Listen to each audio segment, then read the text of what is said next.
então gostaria de dar uma boa noite para o nosso especialista de hoje, agradecer muito a participação, que é o Dr. Felipe Tuon.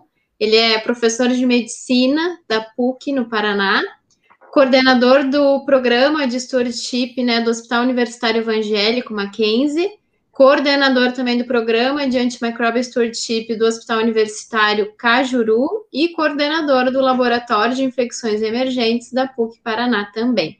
Muito obrigada por estar aqui conosco, tenho certeza que vai ser uma noite muito produtiva. Boa noite, Felipe. Boa noite, Laura. Boa noite, Tadeu. Boa noite, Xará.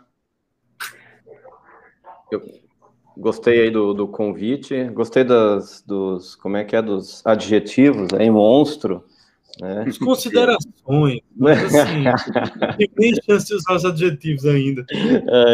E eu estava fazendo as contas aqui, né, que o Tadeu comentou mais de 10 anos, eu estava fazendo as contas, deu 13 anos de stewardship, aí você olha para trás e fala, meu Deus do céu, eu tô ficando velho, né, e será que dá para melhorar, né, então eu fiquei fazendo as contas aqui, né, 2008 até 2021, são 13 anos de stewardship na veia, né, puro, né. Eu acho que assisti uma aula tua primeiro em 2013.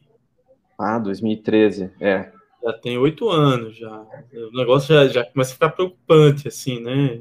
Fica preocupante porque a gente quer melhorar, né? E daí a gente fala assim, como é que eu posso melhorar, né? Depois de 13 anos ali. Mas é uma área que evolui muito, né? Então, nunca a gente para, né? Nunca para. Até porque as bactérias evoluem também, né? Os antibióticos evoluem. Elas não vão te dar sossego, nem te preocupa, né, Felipe? Cada antibiótico novo que aparecer, elas vão comer eles, não tem problema. Então, é amor e ódio, né? Porque ao mesmo tempo que a gente não gosta disso, quando a gente tem novos desafios, a gente se sente bem, né? Vencer ou não, né? Pelo menos confrontar uma nova luta, tipo viking, assim, né? Quanto mais guerra, melhor, né? Essa sensação de estar sempre indo para a guerra, novos terrenos, é uma coisa muito boa. A gente tá com as machadinhas e as bactérias estão com as armas, né?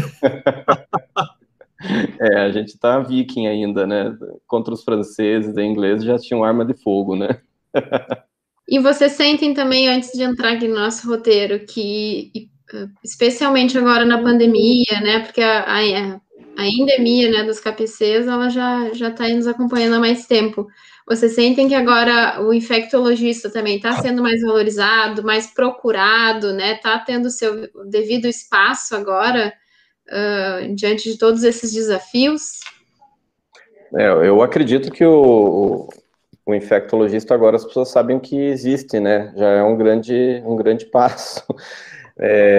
Mas são coisas bem diferentes, né? Eu acho que Covid com infectologista e Covid e infectologista stewardship são coisas bem diferentes, né? Obviamente a gente sabe todo o problema que o Covid está trazendo dentro do uso racional de antimicrobianos, não há dúvida, né? Mas eu acho que são áreas bem diferentes, né? Eu confesso que com o Covid eu não me atrevo a falar A, né? Porque não é a minha área de atuação. Sei todos os problemas que estão causando dentro dos hospitais, isso eu não tenho dúvida, né?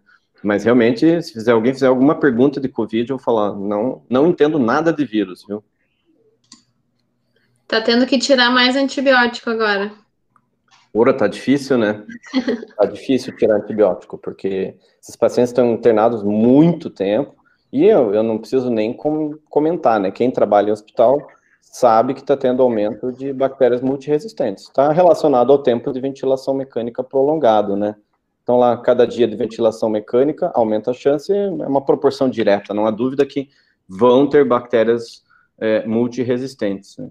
E já aproveitando, dando a deixa aqui, o pessoal faz terminal e tenta fazer corte, desculpa, mas realmente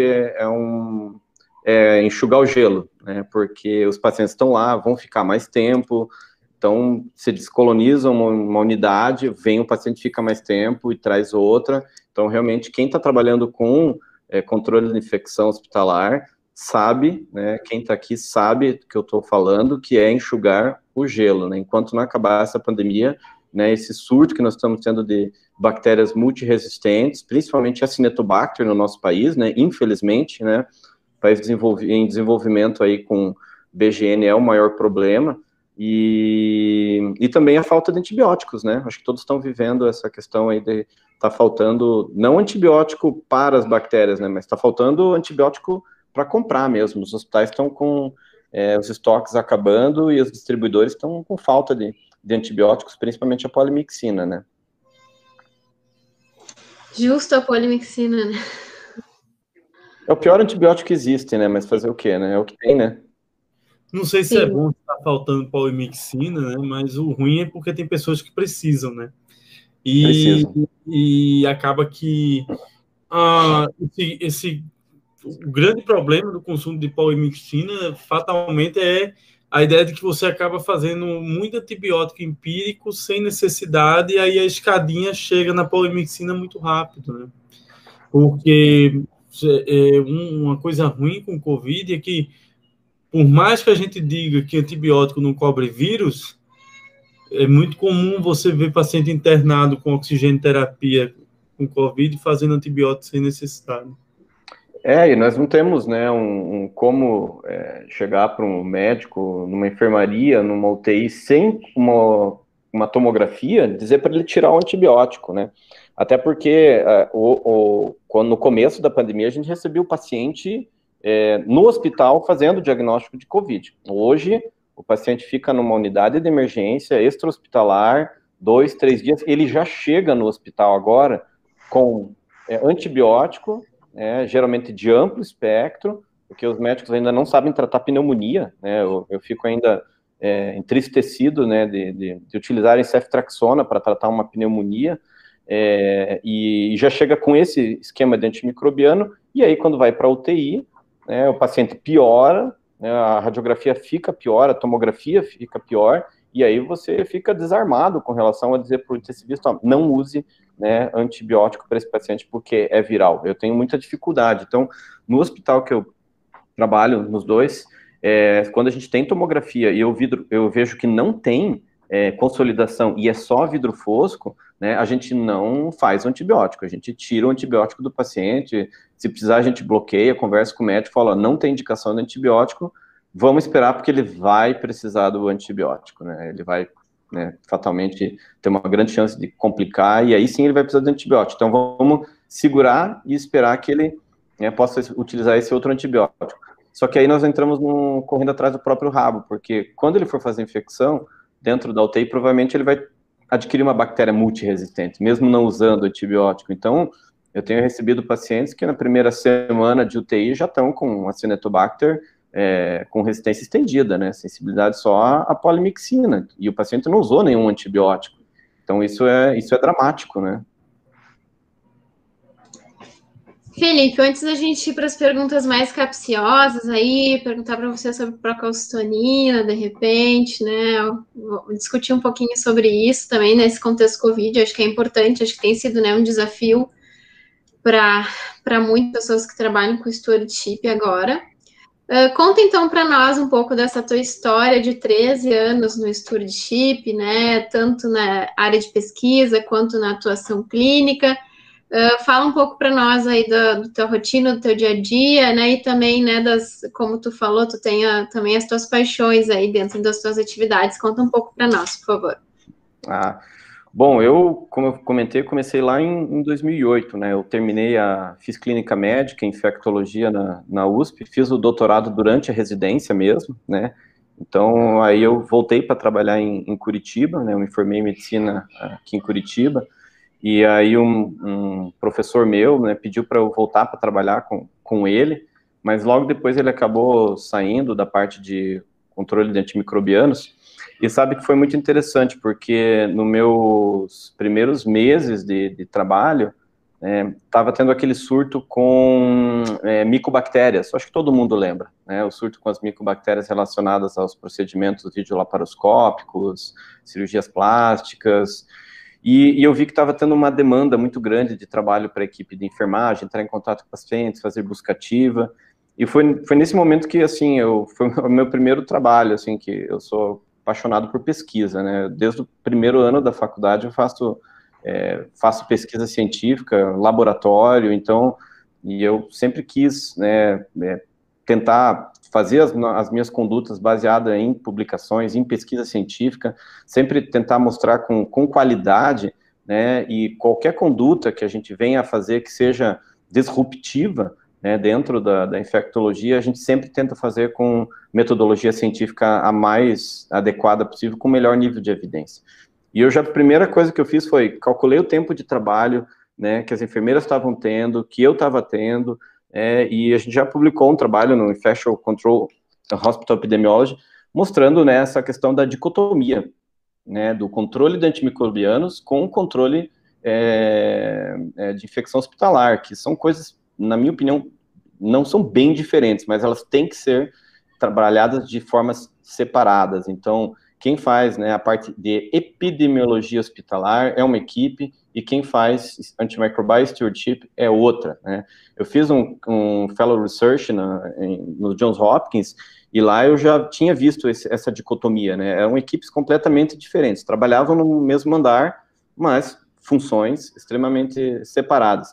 E foi a partir desse momento que eu comecei a falar com a equipe, ó, vamos separar as atividades, eu vou focar nos antimicrobianos. E aí foi, né? E aí foram diversos trabalhos, e eu fui aprendendo, né, porque a sensação que eu, pelo menos na minha época, não existia assim um manual, um guideline de como fazer o antimicrobial stewardship, até porque cada antimicrobial stewardship, ele está direcionado às características do seu hospital, às características das suas bactérias, questões administrativas, questões, né, de recursos humanos, questões de laboratório, é muito complexo. Então, né, você pode até fazer um organograma gigantesco e falar, esse aqui é o stewardship ideal, né, mas a pergunta é, qual que é o stewardship que pode ser aplicado ao seu hospital? E essa parte é muito interessante, porque eu falo que é um esquema de uma prateleira, né, onde tem lá um monte de livro, e você vai organizando, né, da forma como você pode, da melhor forma que você acha que é possível. Eu lembro muito bem, quando eu comecei, o nosso grande problema eram as ISBL, né, então... aí a gente começou a fazer alguns trabalhos, avaliar fatores de risco para ISBL, e a gente já começou a mostrar, né, a gente publicou lá 3 trabalhos, ISBL precoli com Klebsiella, com Enterobacter, mostrando, ó, vamos tentar segurar a cefalosporina de 3ª geração, vamos tentar segurar um pouquinho de quinolona, porque tem essa possibilidade, e a gente mostrando isso, né, mas não teve jeito, né, começaram a vir aí as Acinetobacter e algumas, não eram muitas, né, algumas enterobactérias, mas principalmente Acinetobacter e Pseudomonas resistentes aos carbapenêmicos. E aí vinha aquele trabalho em conjunto, né, equipe, né, de enfermagem fazendo a questão do isolamento, todo o cuidado com o paciente, desinfecção ambiental, e eu falava, poxa, isso aqui não está adiantando, né, por que será? Será que isso é uma coisa clonal? Será que a transmissão é horizontal, é vertical? E aí a gente fez teste de clonalidade e falei, gente, os clones que nós temos aqui no hospital é o mesmo. Então, essa transmissão, ela é horizontal, está transmitida de um paciente para outro. O problema nem é tão a questão relacionada ao uso de antibióticos, né? E aí a gente estendeu o trabalho, fizemos clonalidade no estado e mostramos, nossa, os nossos acinetos são iguais no estado inteiro. Pegamos alguns isolados do Brasil, falamos, nossa, o acineto que nós temos é igual no Brasil inteiro, o mesmo clone praticamente, né? O OXA23, e tanto que a gente até publicou um trabalho, né, que chegou um momento que a gente estava tendo uma quantidade muito grande de casos, e a gente falou, olha, a gente vai ter que fazer uso empírico de polimixina, porque era o melhor esquema para tratar as infecções desses pacientes. E aí foi uma coisa que eu aprendi, né, a fazer, que era a questão do antibiograma acumulativo, né, é um termo que talvez, não sei se todo mundo está muito habituado, mas tem até manuais do CLSI, né, que é o Clinical Laboratory Institute Standards dos Estados Unidos, que, né, o pessoal conhece o CLSI, que é aquele órgão que regulamenta os valores de corte lá das MICs, né, concentrações inibitórias mínimas, quando o antibiótico é sensível, quando é intermediário, quando é resistente, e eles têm um manual de como montar esse antibiograma acumulativo. E o que é, né? Você pegar a epidemiologia inteira do teu hospital, né, e definir, baseado nessa epidemiologia, qual que é o melhor esquema de utilizar, né, do hospital inteiro, em humanidade. E aí eu comecei a montar os protocolos de antimicrobianos. Então, o que eu vou usar? Então, eu tenho até um trabalho que a gente publicou, né, fazendo uma conta, uma fórmula matemática, uma equação. Eu falei, ó, para o meu hospital eu tenho 451 opções de tratamento. Né, qual que é melhor para eu utilizar? E aí que vem, né, não adianta ter um computador para me dizer isso, um programa, né, dizer, ó, você tem 451 opções, qual que é a melhor opção? E aí você começa a pensar. vamos pensar em custo, vamos pensar em indução de resistência, vamos pensar em eventos adversos, vamos pensar em questão também relacionada a interações medicamentosas, comodidade posológica, o trabalho que isso vai dar para a enfermagem. Então, você vai montando, até que você fala, ó, tenho 3 opções de esquema, vou escolher essa aqui que é melhor. Eu tenho um valor de corte, ele pega mais de 70%, 80% dos patógenos, esse é o meu esquema. E aí a gente começa a montar protocolos individualizados. Então, esse foi o trabalho que a gente foi fazendo ao longo do tempo, né? E, obviamente, que, por exemplo, teve um surto de VRE no hospital. Aí foi uma loucura, né? Porque com enterococcus resistente a vanco, a gente teve 400 casos no nosso hospital. O surto começou numa unidade de transplante, porque os pacientes nefropatas crônicos usavam muita vancomicina. Também, né? Aquela coisa, vamos lá, fizemos clonalidade, é o mesmo clone, fizemos mecanismo. Pô, gene van A, de onde que veio esse negócio, né? Deve ter vindo lá de algum paciente do interior, contato com algum animal que provavelmente tinha muito consumo de antibiótico no ambiente agropecuária, enfim. O fato que veio de lá, esse micro-organismo se espalhou pelo hospital. O consumo de linezolida foi estrondoso, né? E aí vem o hospital e bate na nossa porta e fala, Felipe, olha só, você não está controlando, né, o surto, você está gastando aqui, eu me lembro naquela época, a gente chegou a gastar R$1 milhão, e faz, eu acho que uns 10 anos isso. Né? Então, R$1 milhão há 10 anos atrás, o dólar era quase 1 para 1, né? Então hoje seria o que equivalente a quase que 5 milhões de reais num mês de antibiótico. E aí a gente pensa assim, o papel do antimicrobial stewardship envolve essa questão, né, de interação com o laboratório e pensar que alternativas eu posso fazer. Eu lembro que a gente começou a testar, por exemplo, cloranfenicol, e a gente viu que tinha sensibilidade, padronizamos cloranfenicol no hospital, começamos a usar cloranfenicol, antibiótico que a gente achou que nunca mais ia utilizar, e a gente teve boa resposta aos pacientes, e aí começou a reduzir custo, e o VRE simplesmente desapareceu, foi muito interessante, né?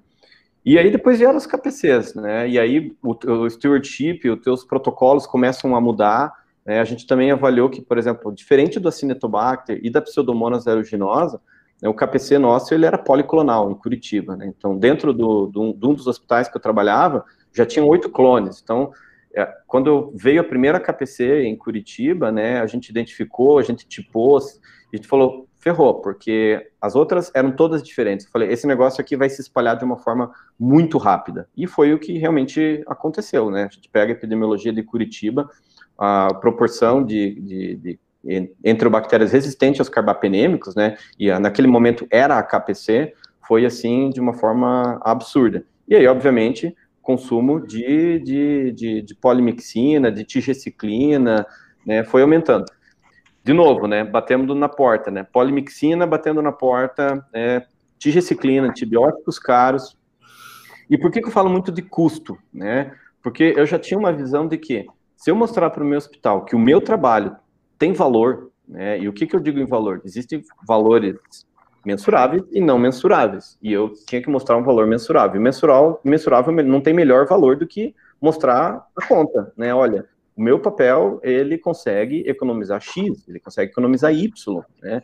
E aí a gente mudou os protocolos, testou outros antimicrobianos, fizeram nos testes, né? E mostramos, ó, se a gente usar aminoglicosídeo, né, vai ser tão eficaz quanto e a gente vai conseguir tratar para tais infecções.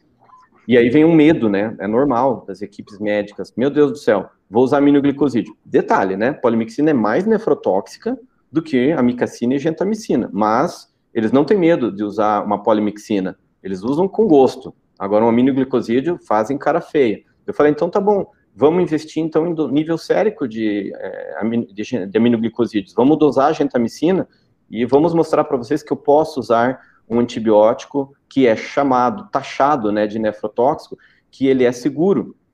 E aí a gente media, mostrava, discutia com a equipe, olha aqui, ó, vamos ajustar a dose assim, vamos fazer concentração de pico, concentração de vale, sabe? Não precisou mais do que 15 pacientes para eles começarem a sentir segurança em relação a isso. E aí a gente foi acumulando esses casos, publicamos 5 trabalhos mostrando, olha, aminoglicosídeo não é mais nefrotóxico do que o meropenem que vocês adoram, e é bem menos nefrotóxico do que polimixina. E aí, por exemplo, o aminoglicosídeo hoje é o nosso standard of care no tratamento de pneumonia hospitalar, é o antibiótico de primeira escolha, né, os médicos utilizam com segurança, têm reaprendido a utilizar o antibiótico, né, os médicos atualmente não aprenderam isso na universidade. O que eles saem da universidade é que aminoglicosídeos é nefrotóxico, né, então esse foi o espírito que foi implodido neles, e a gente tem que, né, dentro do stewardship, desmistificar, né, todas essas questões que são realmente muito, muito difíceis, né. E eu sempre fui trabalhando muito nela, essa questão de custo, né, porque com isso, com o custo, eu consegui mostrar para o hospital, olha, eu consigo economizar aqui 20 mil reais por mês. Vamos contratar um farmacêutico clínico, né, isso foi lá em 2010, eu acho. Eles falaram, tá, Felipe, desde que você me mostre que isso vai ter um resultado. E eu falava assim, ó, se eu não mostrar que tem resultado, você manda ela embora ou coloca ela na farmácia, na parte de dispensação, que sempre precisava de vaga. O turnover de farmacêutica nessa área é muito grande, né? E aí a pessoa foi trabalhar comigo, né? Obviamente que o farmacêutico que trabalha, às vezes está acostumado com farmácia de dispersação no hospital e vem para a farmácia clínica, ainda mais na parte de antimicrobianos, eu não conheço farmacêutico que não se apaixone, né? Então, essa é uma sensação que eu tenho, assim, que a hora que ele começa a ver o mundo dos antibióticos, entra em contato com os pacientes, discutir casos, discutir farmacocinética, farmacodinâmica, que eu tenho um problema que eu sou apaixonado por esse assunto, né? Então, aí eles falam, nossa, é isso que eu quero fazer pro resto da minha vida, né? Essa parte de discussão e participar de uma equipe multidisciplinar, isso é grandioso, né? O contato com a microbiologia.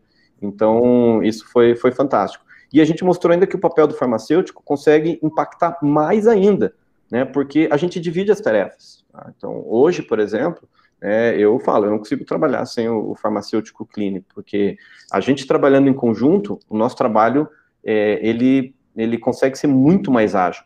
Tanto que na época que eu não tinha farmacêutico clínico, qual que era a minha visita de stewardship? Eu observava os pacientes que estavam utilizando os antibióticos mais caros, né, e aqueles que a gente precisava controlar, carbapenêmico, polimixina e tal. E com o farmacêutico clínico, eu consegui ampliar, né, o meu trabalho ao ponto de consigo hoje ver todos os pacientes que estão usando antibiótico dentro do hospital. Então, o hospital lá de 200 leitos, eu consigo ver os 120 que estão usando antibiótico. O hospital lá, outro que tem 550 leitos, eu consigo ver os 300 pacientes que estão usando antibiótico numa manhã. Então, a gente consegue ver todos os pacientes, o que está usando, né, o farmacêutico já vai checando se está usando dieta, se está com dieta enteral, se está com dieta parenteral, oral, se está com função renal boa, se a dose do antibiótico, a gente já tem protocolos assim do fluxograma do que ele tem que ver de uma forma bem sistemática, e eles já vão vendo a história clínica do paciente, eu entro junto, já vou vendo a história clínica, a gente vai discutindo e já vai fazendo as mudanças, e as coisas, a tecnologia foi se agregando, né, então hoje com, né, o stewardship junto com o sistema de comunicação com a equipe médica acelerou muito, porque antes eu precisava passar a visita à beira de leito, encontrar o médico, ligar para o médico para fazer uma intervenção. Hoje, né, a gente tem grupos de WhatsApp, tem o WhatsApp individual, manda um aviso, olha, tem que trocar tal antibiótico, manda para o grupo, eu não estou, hoje é outra pessoa que está, já manda para outra pessoa, ou já manda no grupo, já evolui no sistema, né, antigamente era manual, o sistema, hoje a maioria dos hospitais trabalham com o sistema informatizado para evolução clínica, para prescrição, e inclusive até os médicos falam, dá para trocar para mim que eu estou entrando numa cirurgia agora. Beleza, eu troco lá, entro no sistema, represcrevo antibiótico para o médico, e a equipe fica muito feliz, né, quando você intervém, quando você mostra para eles, né, qual que é o resultado final para o hospital, para o paciente, né, e o benefício que isso traz para todo mundo, né, você chegar lá no final de um ano, mostrar um relatório onde você teve um impacto econômico interessante, e aí a gente começa a ampliar mais. E o que eu digo mais? A gente pode chegar para a direção e falar, eu consigo economizar mais, e vamos melhorar o nosso laboratório, né, e vamos melhorar um outro termo que eu não sei se todos conhecem, mas que é o Diagnostic Stewardship, né, não é antimicrobial, é a parte do laboratório. E quem está no stewardship, né, o farmacêutico e o infectologista, tem que agarrar essa parte, né, então tem que ter o infectologista um bom conhecimento, né, de microbiologia, de laboratório, de equipamento, né, para que ele possa repassar isso da melhor forma para a equipe médica, né? É muito comum, né, o médico reclamar, poxa, está demorando 5 dias para vir o resultado, não sei nada. Aí você tem que explicar, lógico que vai demorar 5 dias, porque eu chequei lá e a cultura está negativa. E temos que esperar os 7 dias para ter certeza que está negativa, os 5 dias que está negativa. Né? E hoje também a gente já tem uma agilidade do laboratório com automação, com a biologia molecular, onde você tem, né, em 24 horas a espécie, em 48 horas o antibiograma, e esse feedback para a equipe médica, eles ficam muito, muito felizes, né, com essa evolução que o hospital tem. E esses impactos, né, você vai progredindo. Né? Então, por exemplo, já pulando para uma outra parte, que é a junção com o administrador, né, o administrador olhar as contas, discutir com você e ele perguntar, né, chega no final de 1 ou 2 anos e fala, Felipe, o que a gente pode fazer para melhorar? E aí você começa a ampliar, será que além do antimicrobial, a gente não pode evoluir para o OPAT, né, que fazer o tratamento, deshospitalizar os pacientes? E aí você entra em contato com o administrador e fala, como é que a gente pode otimizar isso, né? E hoje, por exemplo, nos hospitais que eu trabalho, o hospital fornece a medicação para o paciente, o antibiótico oral, o intravenoso, tipo, vá para casa, faça o tratamento em casa, vamos arrumar algum jeito de fazer essa medicação, porque isso vai me liberar leito, eu vou internar mais paciente que não está com infecção, né, menos antibióticos, e eu vou ter menos bactérias multiresistentes, porque eu hospitalizo um paciente com menos tempo de hospitalização, e ainda esse paciente que ficaria mais tempo, que teria maior risco de ficar hospitalizado, ele vai para casa, né? E aí vem a cobrança, né, porque o stewardship ele é muito dinâmico. Chega no final do mês, o diretor olha e fala, tá, Felipe, não dá para economizar mais ainda. E aí a gente fala, de onde que eu posso cortar, né? A gente tem vários dias lá que eu comemoro, né? É o Meropenem Day, né? A gente às vezes fica lá uma semana sem utilizar um carbapenêmico, né, num hospital.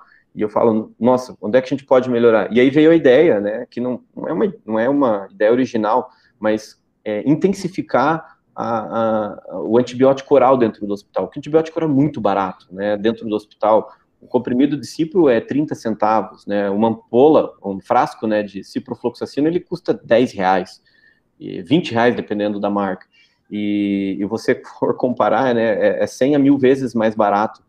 E aí a gente começou a trabalhar de uma forma muito agressiva, né, não sei se é o termo mais adequado, na troca do antibiótico IV para via oral. E aí vinha aquelas questões, mas ele está com sonda enteral. E aí a gente falava, pô, mas dá para fazer por sonda enteral? Mas aqui naquele manual X não dá. Daí você vai ler o manual, por que não dá? Daí você não acha literatura. E aí você vai para artigo, e daí você vê, dá para fazer desde que você mude a forma, né, para a dieta, faça a limpeza e tal. E a gente foi progredindo nesse sentido, onde hoje a gente consegue fazer antibiótico oral ou por sonda enteral dentro da UTI.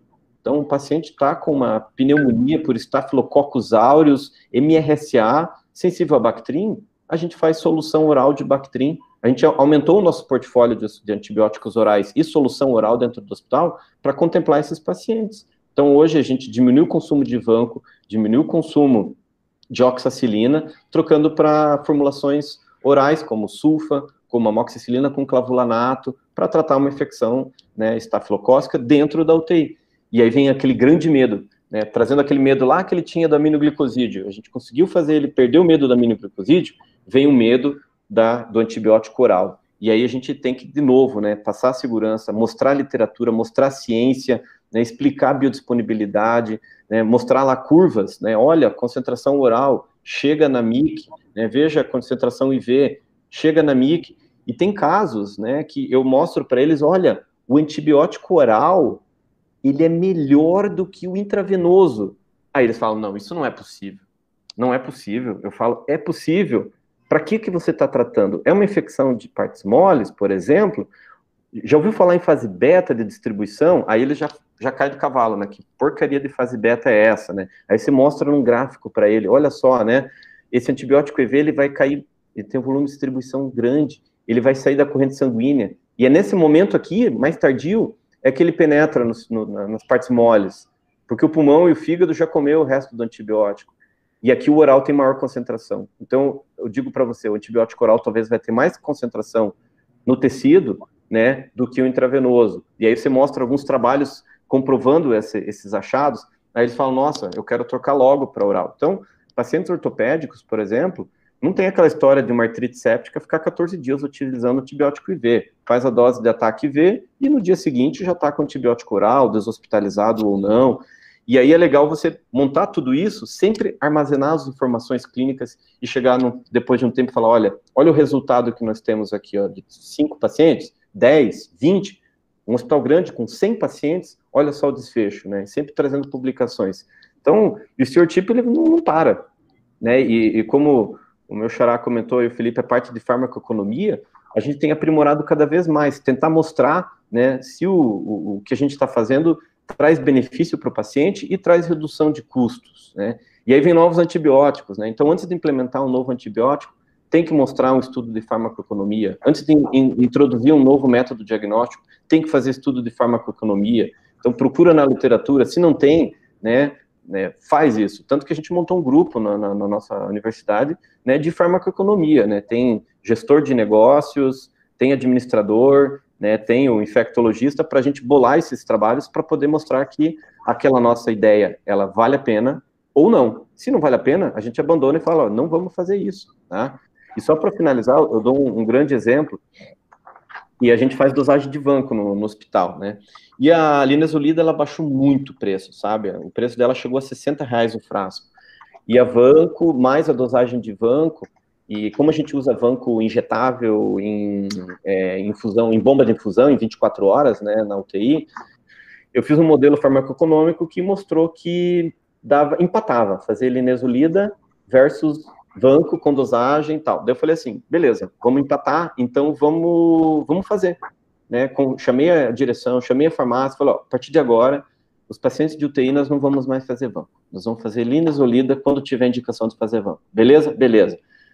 No modelo farmacocinético, ótimo, vai empatar o custo. O que aconteceu depois de 6 meses? Aliás, no terceiro mês eu já vi. Não adiantou de nada. A gente começou a usar mais linezolida, alguns pacientes precisavam de dosagem de vanco, chegou no final, no 6º mês do nosso trabalho, e teve mais gastos. Aí o que a gente fez? Desparodronizou de novo a linezolida e continuamos a voltar a usar vanco com o nível sérico e voltamos àquele basal. Então, lembrar que nem sempre o modelo, mesmo fazendo no nosso próprio no hospital, ele às vezes não funciona. Então, aquela história de fazer o que a gente chama de backtest, né? Faço um modelo farmacoeconômico, volto no tempo e simulo ele. Nossa, vai dar certo. Aí, a hora que você entra na vida real, né, e prospectivamente, as coisas mudam, são muito dinâmicas, e aí você vê que não deu certo, e aí você volta atrás e continua a fazer, às vezes, como você fazia anteriormente, né? Então, realmente apaixonante. E parece que cada vez tem mais coisa para a gente descobrir e fazer, né? Realmente, stewardship é fantástico, né? Não, interessante que essa sua introdução fala muito aí de coisas que a gente vê no dia a dia, né? Mas como é desafiante, ainda hoje eu tento buscar uma série de coisas que a gente discute eternamente, como essa história da dosagem de vanco. Eu lembro que quando eu rodei num serviço que tinha dosagem de vanco, já que no meu serviço não tem, uma das coisas que foi mais gritante para mim foi um paciente que estava em hemodiálise. A gente sabe, vanco é uma droga nefrotóxica, e quando o paciente entra em hemodiálise, o fato de ele utilizar vanco faz com que ele fique mais tempo necessitando daquela diálise. Então, uma coisa... E quando você ajusta a dose da vanco, as cegas, que a gente chama, né, uma dose a cada 48 horas, eu tive paciente que fez uma dose por semana, quando fez dosagem de vancocinemia. Uhum. E aí você vê o quanto você dá droga desnecessária, o quanto você tem de custo de infusão, porque não é só a droga, a logística, é a manipulação, é o risco de novas infecções, é o equipo, tem tudo isso envolvido. E o pior, né? Você estende um paciente numa lesão renal sem necessidade, que para ele, além de ser danoso, tem um custo altíssimo de diálise, suporte de nefrologista, tudo isso. Então, o custo direto, que é uma coisa que todo mundo vê, pode até empatar em algumas situações, mas o custo indireto é monstruoso, é incalculável. Não é à toa que todo mundo faz, só a gente que não faz, assim, nós no Brasil, que eu quero dizer de uma forma ampla, mas é uma pena que é uma exceção ter vancocinemia nos hospitais brasileiros, enquanto lá fora faz isso muito bem, porque tem um centro de custo-efetividade muito focado, né? E uma pergunta que eu queria lhe fazer, que é uma coisa interessante que eu acho, a gente usa muito beta-lactâmico por causa da nossa formação também, né? De medicação boa, disponível no SUS e tal.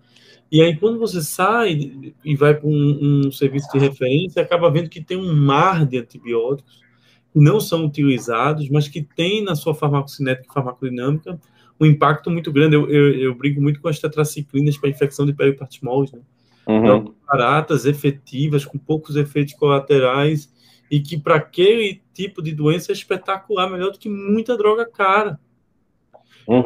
Que tem, por exemplo, possibilidade de fazer quinolonas em alguns grupos de pacientes e poupar beta-lactâmico. Quando veio aquele conceito de poupador de carbapenêmico, né, que a gente inicialmente tinha com o ertapenem, mas depois, quando veio as drogas novas, as cefalosporinas de espectro ampliado, a gente conseguiu incluir isso também no nosso rol de possibilidades. Quando nós diminuímos em 80% o consumo de meropenem do transplante de medula óssea da instituição, o número de KPC caiu 70%. E aí você vai vendo a reta é um junto da outra, assim, paralelo, aquelas retas paralelas para o chão, né? A pressão ambiental que a gente exerce com o uso de antibiótico é monstruosa. E quando você muda isso, o resultado aparece. É só colocar num papel que você vê a reta. Mas é bem isso mesmo. A gente chama isso de carb sparing, né, dentro do antimicrobial stewardship. E num dos hospitais que a gente trabalhou, a gente fazia o carb sparing, realmente, KPC, não vou dizer que desapareceu, né, mas diminuiu de forma significativa. E sabe que tem um detalhe muito interessante, né, porque teve um aluno meu de mestrado que fez um trabalho que a gente implementou o carb sparing no estudo de análise de duas séries, e aí a gente começou a avaliar o perfil de suscetibilidade, e aí o nosso programa carb sparing foi em bactérias multiresistentes ou em infecções hospitalares mais tardias, não vai usar mero, vai usar amicacina, né, conforme o perfil epidemiológico, que era melhor do que mero, né. E a gente aumentou muito o consumo de amicacina. E olha só que interessante, né, quando a gente foi analisar depois de um ano o perfil de suscetibilidade dos micro-organismos, obviamente que o meropenem melhorou a suscetibilidade, né, às vezes eu vou usar sensibilidade, que não é o termo correto, mas, né, e a amicacina aumentou a sensibilidade. Olha que bizarro, né? Aí, da onde que vem isso, né? E aí, a gente tem explicação. Se você usa menos carbapenêmico, né, menos expressão de bomba de fluxo, menos refluxo de aminoglicosídeo, mais sensível ele fica. Então, aquela história, né? Quando usa demais é ruim. Não é verdade para todos os antibióticos, mas sim para os beta-lactâmicos. Então, a gente melhorou, ficou mais ainda sensível o aminoglicosídeo quando a gente usava menos carbapenêmico. Então, é um efeito paradoxal isso, né? Pelo menos para o Acinetobacter e para algumas enterobactérias. Então, isso é muito, muito importante, sabe? Essa questão do carbapenêmico tem que ter um foco. A gente fez uma revisão sistemática com meta-análise de ertapenem e outros carbapenéis, né? Carbapenem tipo 1 versus 2. E a literatura é um pouco controversa, até porque a dinâmica das infecções é muito grande, né? Então, você dizer que agora não vai mais usar mero e mime, vai usar ertapenem no seu hospital, talvez funcione, né? Mas para alguns hospitais não funcionou, enfim, na literatura é controverso. Tem 6 trabalhos mostrando que ajuda, 6 que não ajuda e 4 que piorou. Então, tem que testar. Talvez eles não tenham o problema de KPC que a gente tem aqui, né? Talvez esse seja o grande ponto. Na verdade, assim, na década passada, o grande problema dos Estados Unidos era gram-positivo, o nosso grande problema era gram-negativo. O que é que mudou nos dias de hoje? O nosso grande problema continua sendo gram-negativo e os Estados Unidos vem crescendo muito Clostridium, né, pelo uso de antibiótico. Eles melhoraram o diagnóstico de beira de leito deles, né? Otimizaram a velocidade de entrada de antibióticos. Stewardship virou uma realidade dentro, até porque a acreditação hospitalar americana acabou incorporando stewardship como um capítulo importante em boa parte delas, mas por mais que você tivesse diagnóstico de beira de leito e tivesse stewardship, tem a pressão do ambiente, né? Tem. E sabe que pode falar. E a gente é o inverso, né? Assim, a gente ainda não tem um diagnóstico de beira de leito tão bom. A gente não tem... A gente ainda está muito atrasado nesse ponto, porque a gente não tem um diagnóstico de beira de leito que eles tiveram. Nós estamos ainda usando muito antibiótico e o que era uma exceção a KPC virou uma realidade. Uma UTI hoje que não tem KPC, troca o laboratório que tem algo errado aí acontecendo. É verdade. Eu ia fazer um comentário, você falou das tetraciclinas, né? Tem um mestrado de uma aluna minha que a gente está tentando publicar o trabalho agora, que a gente tratou sem Acinetobacter no hospital, infecções, inclusive de UTI, com doxiciclina, tá? E foi uma alternativa, né? Porque lá em 2000 e lá vai pedrada, a gente teve vários casos de meningite de Acinetobacter lá no hospital, e era sensível à tigeciclina, era uma alternativa, só que tigeciclina não penetra muito bem o sistema nervoso central. E aí, eu jogava, testa tetra, né, porque a gente não testava tige, no sistema automatizado daquela época não tinha incluído a tigeciclina ainda. Falei, testa tetra, que se for sensível a tetra, vai ser sensível a tige. Aí, beleza. Aí, né, a gente pensando assim, a doxiciclina tem alta penetração no sistema nervoso central, tanto que ela é usada para tratamento de neuroborreliose, né? E aí, neurosífilis também. E aí a gente testou, fiz MIC, né, fui pro laboratório, testamos concentração inibitória mínima, falei, vai funcionar esse negócio. E a gente tratou vários pacientes com meningite, com doxiciclina oral. E hoje, no nosso hospital... Como terceira droga, como segunda droga, como que vocês faziam? Primeira droga. Como primeira droga, mas não monoterapia. Depende de cada caso, né? Depende de cada caso. Paciente estável, dava para fazer monoterapia, e paciente instável, vocês associavam o esquema, talvez. Sim, aí... porque eu falava para o médico qual que é a evidência de polimixina penetrar a meninge e a de dox. Molécula grande, né? Não tem, naquela época não tinha trabalho. Tem até relato de intratecal, né? A gente faz intratecal. A gente faz também por necessidade, mas agora que eu estou sabendo da doxiciclina, já estou me empolgando aqui. Não, e aí, sabe, né, Felipe, você fala assim, meu Deus, mas eu vou usar doxiciclina. Daí você fala, tem trabalho mostrando que entra, e essa aqui não tem trabalho. O que você vai fazer? Uma coisa obscura, que ninguém sabe se acontece, ou uma que sabe? A gente sabe se essa intratecal está causando mais meningite asséptica do que deveria, né? Convulsão, e assim, mas a segurança do IV, né, aquela coisa, né? Eu falo, olha, doxiciclina, quase 100% de biodisponibilidade. Daí a gente faz dose, por exemplo, em vez de fazer de 12 em 12, faz uma vez ao dia o dobro da dose, que ela faz mais pico de concentração, né, e você consegue atingir nível. Então, você tem que mostrar, olha, tem evidência, de onde que tiraram que polimixina, né? Hoje já tem trabalho, né, mostrando que tem uma certa concentração. Mas é bem isso, sabe? Você tem que... não é inovar, na verdade a gente está voltando no tempo, né? A gente está voltando coisas mais antigas, né? A gente está fazendo o que tem, né? Não é muito o Acinetobacter resistente, você faz o que tem, não é o que você escolhe, né? Não é o que você gostaria, é o que tem. Eu me lembro, eu posso estar enganado, eu queria até que você me recordasse nesse ponto, de rifampicina como um tratamento associado para Acinetobacter também, né? Teve alguns estudos disso de rifampicina, depois eu não vi mais. Tem um trabalho, até depois eu posso te passar, que é uma revisão que eu fiz de estudos in vitro, in vivo e humanos de terapias combinadas para Acinetobacter, tá? O melhor trabalho é um que fizeram com um modelo de larva de borboleta, associando teicoplanina com polimixina, né, mostrando terapia combinada ser superior. Aí é engraçado, né, porque in vitro mostrou, e aí quando saiu um trabalho em janeiro, foi publicado agora em março, né, desse ano, mostrando que clinicamente não tinha diferença usar terapia combinada com vanco e polimixina. Tá? Então, assim, a minha conclusão, não há evidências que terapia combinada, tá, tenha um benefício para Acinetobacter. Qual que é a evidência? eu sempre comento que talvez você esteja usando dose incorreta. Então, se você está usando dose incorreta, você tem que fazer outro antibiótico para justificar, né, o que você está fazendo errado. Errado em que sentido? Se eu dou 1 e mata a bactéria, e se você fizer 1, ok.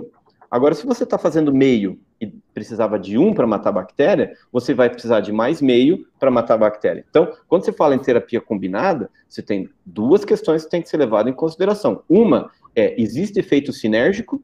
Aí tudo bem. Agora, se não existe efeito sinérgico, você usar 2 antibióticos é porque você está fazendo um meia boca e o outro meia boca para dar uma boca, para daí conseguir eliminar esse micro-organismo. Então, terapia combinada é quando você faz coisa meia boca, tá bom? Essa é a minha justificativa. Eu ia te perguntar, já vi que vocês estavam falando já um pouquinho de terapia combinada, eu ia te perguntar um pouquinho sobre o artigo do Increment, né, que é justamente sobre terapia combinada, mas é enterobactérias daí, né?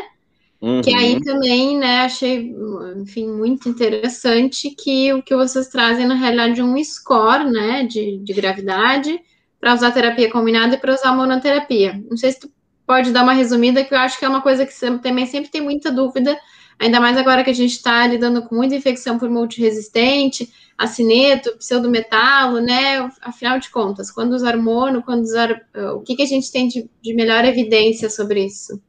Boa questão. Esse trabalho a gente fez, o Increment Study, ele foi um trabalho que a gente fez em conjunto com vários países da Europa, né, liderado pelo José Banho, né, que foi presidente do ESCMID, né, da Sociedade Europeia de Microbiologia Clínica e Infectologia, e a gente avaliou, né, foi Brasil, Argentina e Europa, né, e foi tão interessante porque, assim, nossos pacientes, né, do nosso centro eram o que mais usavam polimixina no mundo, e a gente era o que mais errava o tratamento, né? Então, assim, como brasileiro, eu vou dizer por mim, né, como a gente trata mal os pacientes, né? O melhor lugar era a Argentina. Eu sempre zoo nas minhas aulas, né? Quando eu falo terapia combinada, eu falo, olha, estamos perdendo para a Argentina de novo, né? No uso irracional de antimicrobianos. Mas isso estava numa época onde teve o boom da KPC, e veio um trabalho daquele italiano, né, que mostrou, o Tumbarello, mostrando que, de acordo com o MIC, você poderia fazer terapia combinada, mas aí que tem o grande problema, né, porque cada KPC se comporta de um jeito diferente. Tá? Então, nós fizemos estudos in vitro, tanto in vitro teste de time kill curve, para ver se tem efeito sinérgico aditivo, né, ou antagônico, e também com diferentes KPCs. E cada KPC tem uma forma. Então, quando você diz que vai usar terapia combinada, pode ser que a terapia combinada sua seja antagônica. Tá? Então, qual que seria o ideal? Pegar a KPC do seu hospital, saber qual que é, testar no laboratório e falar, olha, com segurança isso é sinérgico. Com segurança isso não é sinérgico. Então, só para vocês terem uma ideia, hoje eu fui correndo lá no laboratório, nós tivemos essa semana 26 acinetobacteres, né? Não tem plural, né? Mas enfim, essa semana, detalhe, hoje é terça-feira, né? Então foi de sábado comigo.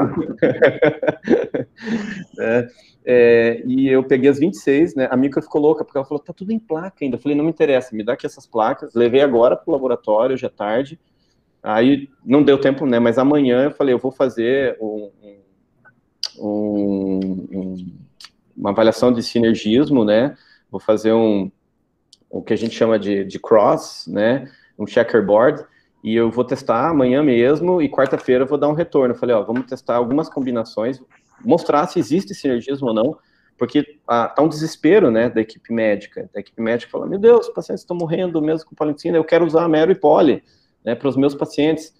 Né, eu quero usar polivanco, enfim, polirifampicina, como o Felipe colocou, né, tem trabalho mostrando que tem sinergismo. Falei, então calma aí, eu vou fazer isso no laboratório, até sexta-feira eu dou retorno para vocês, e eu vou falar assim, ó, não serve para nada essa terapia combinada. E aí eu vou dar poli com vanco, eu vou fazer um complexo de ataque renal, né, e o meu paciente vai morrer de insuficiência renal, né, como mais uma disfunção orgânica, ao invés de eu achar que estou trazendo algum benefício para o meu paciente. Então, naquela época, o que acontecia, né, era o paciente mais grave, ele, vamos dizer assim, mereceria terapia combinada, mas por quê? Porque a gente daí com volume de distribuição mais alto, que é o paciente mais grave, menos concentração, nível sérico inadequado, e é isso que acaba acontecendo. Então, na realidade, a terapia combinada, ela tinha algum benefício, porque para algumas KPCs tinha sinergismo, e essa combinação ajudava. Mas se você usar uma dose adequada do antibiótico, né, então talvez isso tenha benefício. Então, pacientes queimados, pacientes graves, de repente a gente até fazia a polimixina 3 vezes ao dia, sabe? Então, não 2 milhões, como a gente está habituado a utilizar, utilizava 6 milhões, 4 milhões ao dia, enfim, a gente fazia doses mais elevadas, mas aí tem que ter aquela discussão à beira de leito com a equipe, né, falar, para esse paciente, vamos fazer isso, que vai ser melhor. E tem que ter MIC, né? Então, o laboratório tem que ter MIC. Sem MIC, você não vai para lugar nenhum, né? Você tem que olhar a MIC e falar, nossa, a MIC é muito baixa, não tem por que fazer dose mais alta. Poxa, essa MIC bateu na trave, não vai dar. Então, temos que fazer dose mais alta. E eu reforço para todos vocês, MIC para colistina, para KPC, pelo amor de Deus. As nossas KPCs aqui do estado do Paraná, metade delas são resistentes à polimixina. Então, não se deitem, né, quando estiverem utilizando polimixina, porque a chance de cair da cama é de 50%. Então, já foi uma droga, né, ruim. Agora ela está pior, né? Pessoal, ainda bem que esse programa está gravado, porque o tanto de informações que eu tenho certeza que todo mundo está tirando, né? Até o Felipe já vai mudar aí uns protocolos, eu também. Vou tentar fazer uns time kill lá no hospital, não vou conseguir. Mas que bom, o programa está muito bom. Vou fugir um pouquinho do nosso roteiro para aproveitar umas perguntas bem legais que surgiram aqui nas redes. Também não sei se o prof tem alguma coisa vindo aí do Instagram, do Face, mas acho que também tem tudo a ver com o assunto que a gente ia discutir hoje. Então, a audiência está muito boa, uma participação bem boa, o pessoal está adorando aqui. O Lucas concordou com o que a gente tinha falado, o tema realmente é fascinante, né? Para os apaixonados, eu acho que realmente daria um simpósio, né? Um congresso aqui só da gente falando só de stewardship, né? E já te adianto, Felipe, provavelmente a gente vai ter que te convidar aí para um outro momento, para a gente conseguir terminar aí de falar de tudo que a gente queria falar, que a gente adorou, né, o nosso roteiro, as nossas perguntas, falar de switch, falar de farmacoeconomia. Se não der tempo hoje, por favor, né, a gente conta contigo aí num outro programa. Legal. Pergunta ao vivo, já que é para o pessoal dizer sim e não ter como fugir. Tá confirmado, não sendo Covid, tá tudo certo.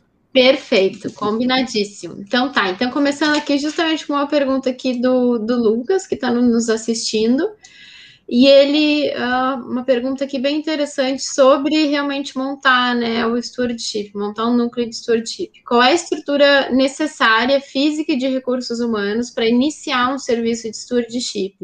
E ele pergunta como dimensionar essa estrutura de acordo com a complexidade da instituição. Uhum. Perfeito, eu acho que você tem que começar do mais simples possível, né? Então, obviamente que ela é centrada no infectologista, então é o papel-chave no Antimicrobial Stewardship. Então é a pessoa que vai, primeiro, fazer um bom levantamento epidemiológico do hospital, montar os protocolos, e eu falo para todo mundo, né, não tenha pressa, né, de trazer resultados, tente montar as coisas com muita calma, porque somente com muitos protocolos, com uma boa avaliação epidemiológica, tem que ir até o laboratório, fazer uma visita, conversar com o microbiologista, né? E aí você vai organizando passo a passo, né, as suas estratégias. Monte um timeline, né? Então, esse mês eu vou fazer isso, esse mês eu vou fazer aquilo. Mostre para a administração, né, olha, vai ser nesse tempo, nesse ritmo, não dá para querer fazer tudo ao mesmo tempo, senão vai ficando tudo falho. Então, você tem que montar e vai estruturando tudo isso e vai montando indicadores, né? Porque a sua defesa, né, são os indicadores. E aí vem a complexidade, né, de quais indicadores usar. Então, com algumas medidas, né, e aí vem o grande ouro do negócio, né, algumas medidas você consegue impactar tanto no custo que você já pode, né, com o primeiro diagnóstico, avaliando o consumo de antibióticos, avaliando o perfil do hospital, já tem algumas questões que pode falar assim, aqui eu consigo economizar X, e você já pode utilizar isso como barganha, né, você já pode bater com o administrador e falar assim, olha, eu consigo, desse valor X, economizar 10%, 20%, sabe? Não precisa jogar tudo, né? Não jogue lá que você vai conseguir economizar 80%. Dá para economizar 80%, sim, dependendo do hospital. Mas você joga um valor, né? Vai negociando, fala. Daí dá para trazer um farmacêutico clínico, né? Para colaborar. Às vezes, dependendo do hospital, contratar um técnico administrativo para ajudar, né? Porque dependendo da estrutura, às vezes não tem um sistema que compute as culturas automaticamente. Alguém para ficar lá digitando e já compartilha com o serviço de controle de infecção essa pessoa. Aí, no segundo momento, você consegue trazer um farmacêutico clínico. E aí, obviamente, que o tamanho da equipe depende da capacidade e agilidade da equipe, né, e do tamanho do hospital.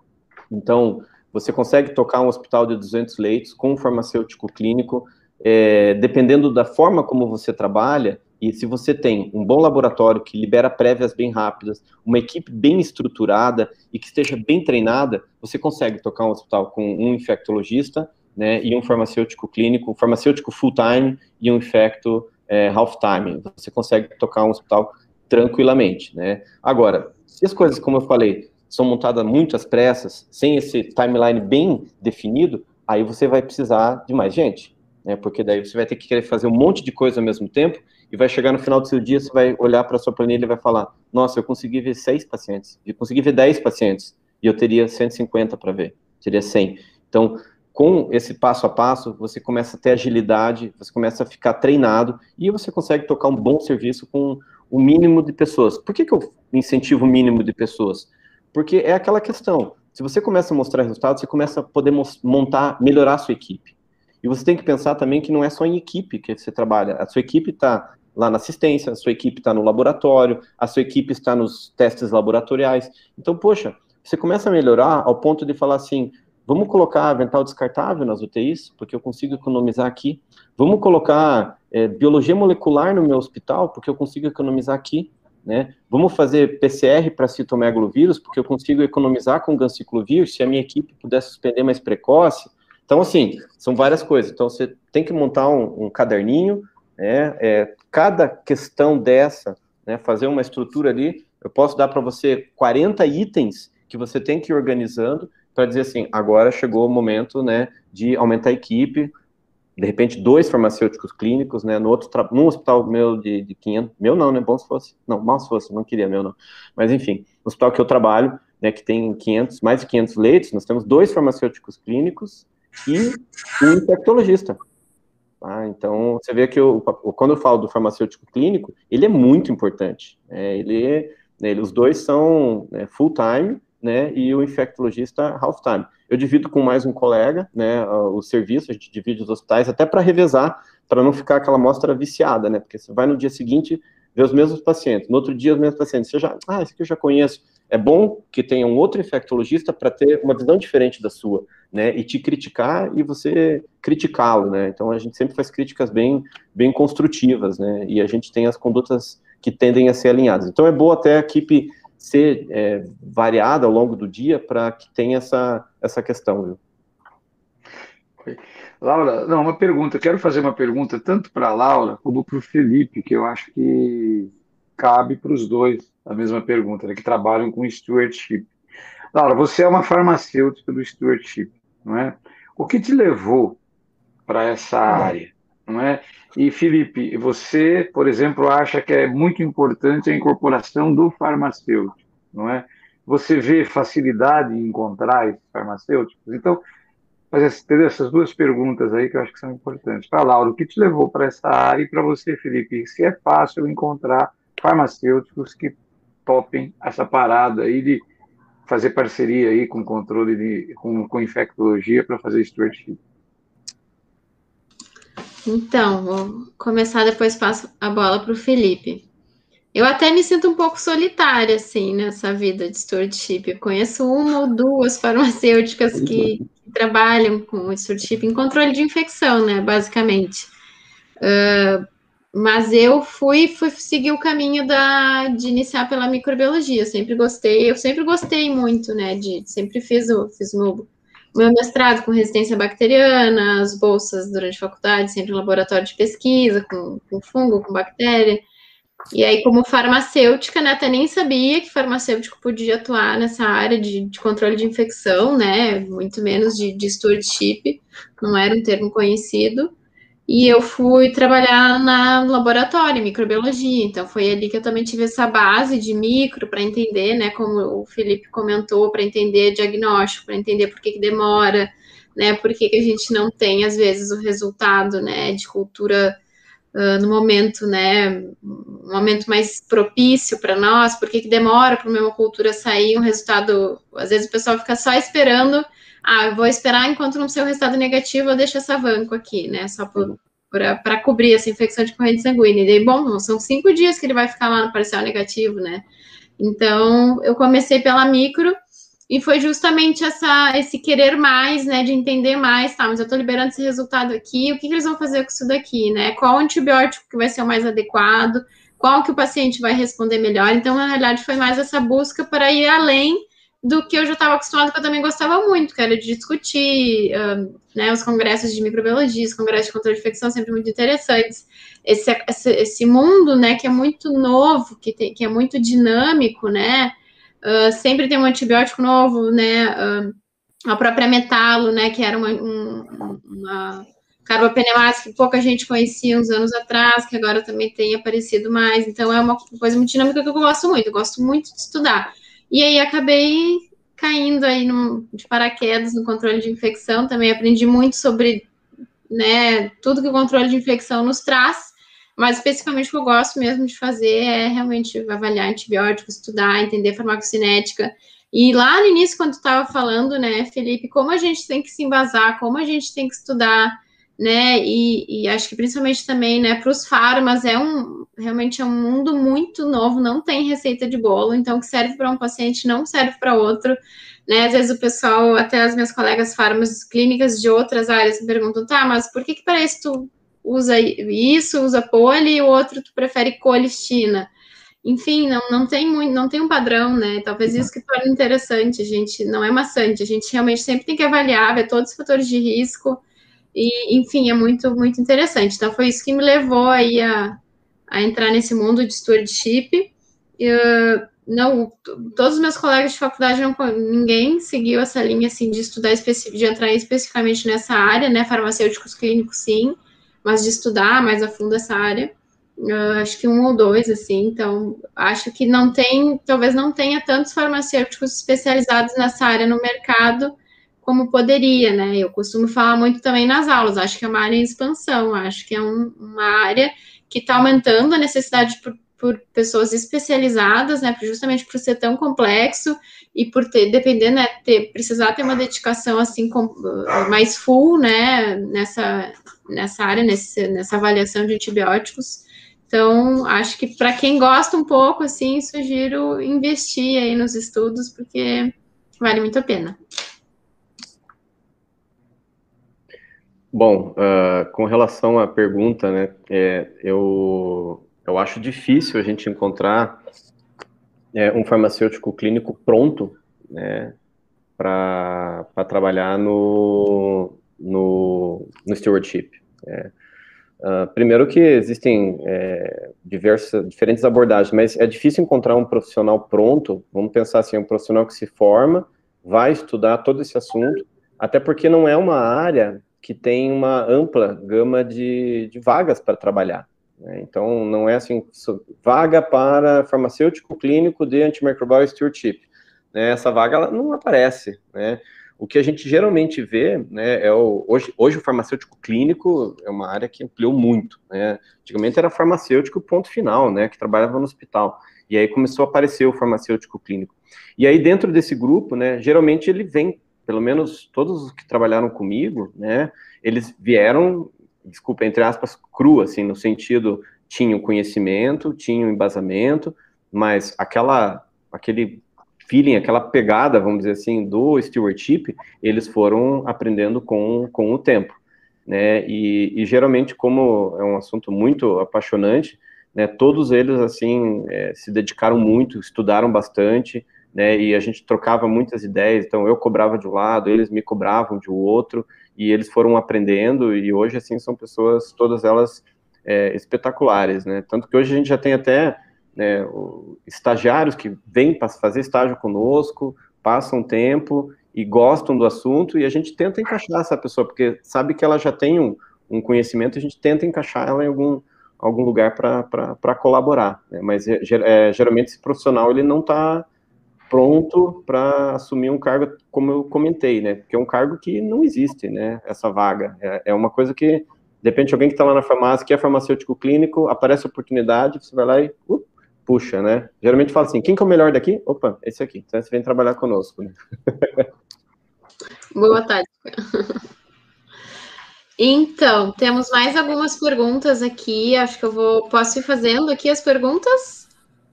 Se tem mais algum comentário, também podem me interromper, beleza. E também fiquem à vontade, professor Tadeu, Felipe, fiquem à vontade para responder também. Eu estava vendo aqui que o pessoal está muito interessado nos artigos que vocês comentaram. Alguém aqui falou que tem no teu Lattes, então qual a melhor fonte aí para achar os artigos que tu comentaste agora há pouco, Felipe? Pode ser no PubMed mesmo, né? Eu passo o link ali no chat, daí tem lá todos os trabalhos e é só dando uma listada ali que sempre tem. Se precisar de algum artigo completo, daí não tem problema, a gente passa. Eu passo assim, não tem problema. Perguntar lá, se não der tempo de perguntar agora, tem o meu Instagram, tem o Facebook também. Então, aí eu posso mandar os artigos lá, com certeza, com o maior prazer. Isso, só depois para no final facilitar, só um pouquinho lá, para facilitar as pessoas, a gente está colocando, né, a divulgação do vídeo no Instagram, no Facebook, com os contatos do Felipe. Perfeito. Então vocês conseguem, clicando lá, já mandar as mensagens para ele. O que eu ia dizer é isso mesmo. No final do programa, depois o Felipe passa, né, todas as suas redes, né, a página do YouTube também, que ele também tem aulas ali, ótimas aulas, então depois aí o Felipe passa, e se tu quiseres passar aqui no chat os links, aí eu coloco aqui também no chat do YouTube para todo mundo. Beleza. Mas que bom.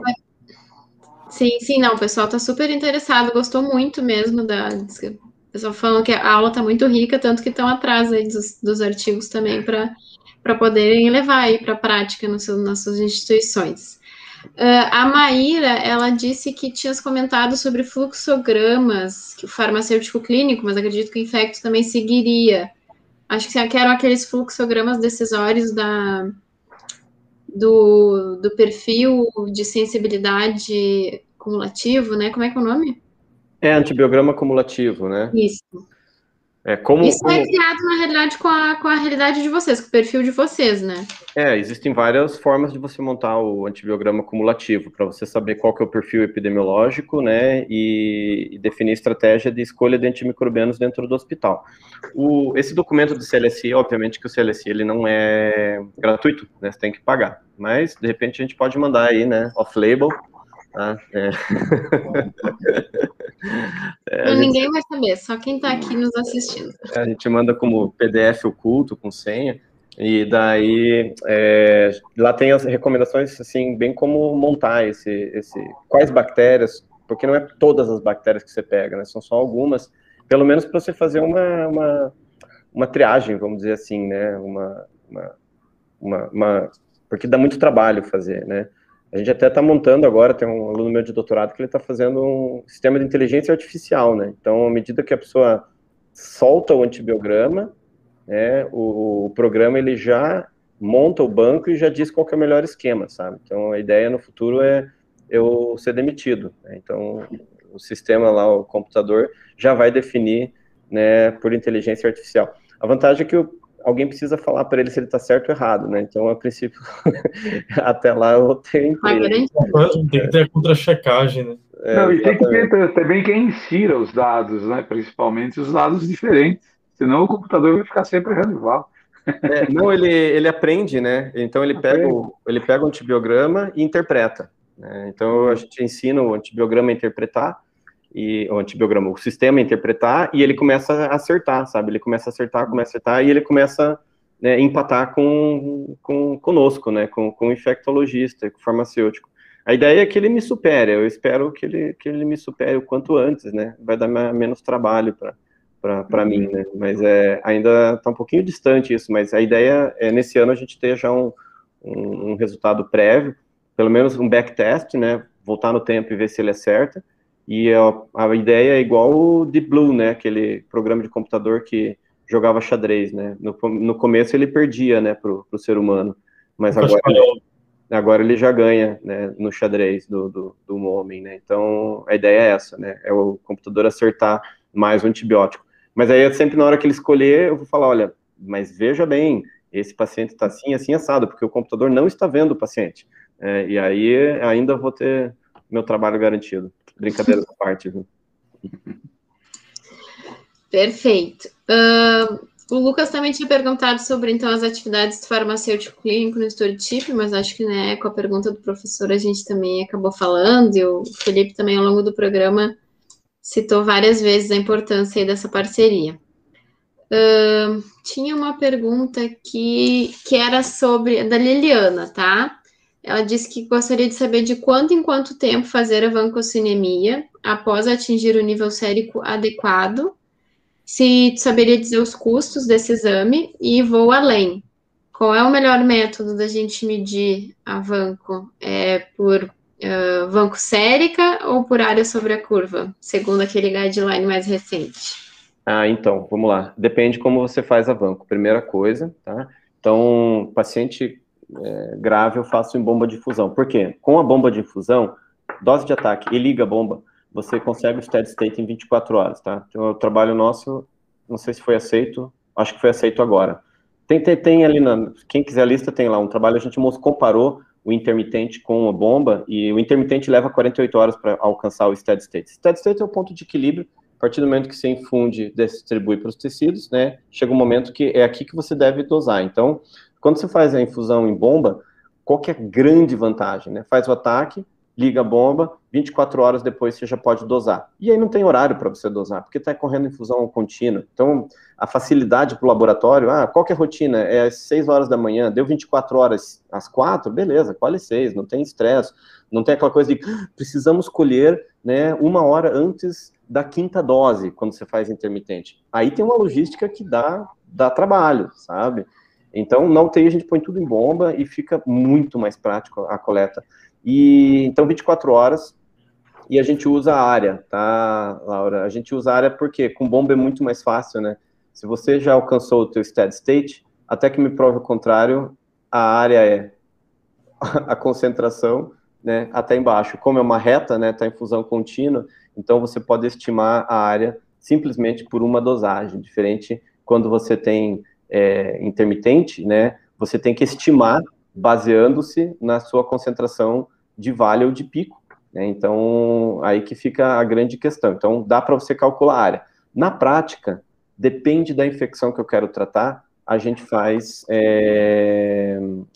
a gente deixa doses mais altas, tá, na UTI, então aquela história de ficar entre 15 e 20, a gente, na nossa prática, acima de 20 garantido e menor do que 30 para ser menos nefrotóxico. Tem um outro trabalho que a gente mostrou também que pelos nossos pacientes, na nossa rotina, 30 é um valor decisivo, maior que 30 faz nefrotoxicidade, menor que 30 a gente consegue, não tem risco de nefrotoxicidade. Outra questão muito importante, né, a gente faz dosagem de vanco no líquor dos pacientes, tá? Então, não tratar meningite com vanco, na minha opinião, é obrigatório fazer vancolicorraquia, tá? É tirar o líquor e dosar vanco no líquor. Por quê?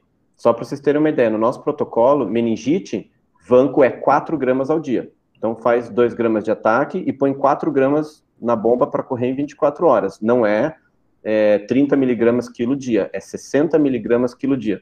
Da onde isso? Da nossa vida. Primeiro que eu fui fazer, os 18 pacientes, nenhum alcançou nível terapêutico no líquido.